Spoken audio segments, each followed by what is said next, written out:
A disaster for a family traveling to Chile with Air Canada. The airline allegedly misplacing his custom-fitted wheelchair back in Toronto. His family now struggling to figure out how he can get around for the duration of the trip.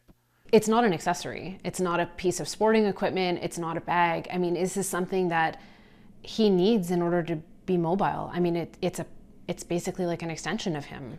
Wendy Elliott is furious her 63-year-old stepdad Jim Hamilton and her mom Kathie were left in the lurch.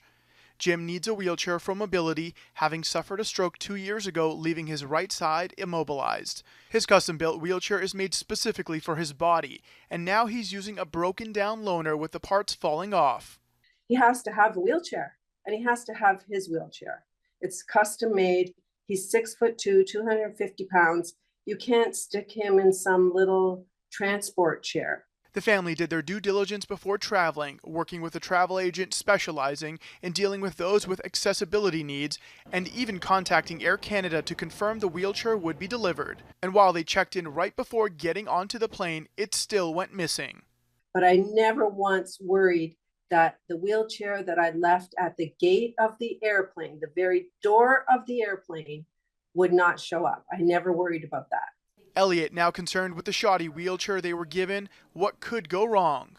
What's going to happen if Jim falls when she's trying to transfer him because he's in a chair that is not appropriate for him? In a statement to Global News, an Air Canada spokesperson said they are reviewing why the wheelchair was left behind and are following up with the Hamiltons to address their concerns.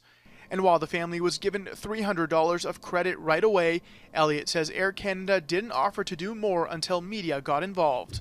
Being so far away, you feel a little bit helpless, right? And I think you feel helpless as well just because the companies are so big and you see stories of this happening all the time and you feel like, what am I going to be able to do? The company now saying they are sending the wheelchair to Santiago, Chile, but the family is in another city about to board a cruise ship. Ahmar Khan, Global News.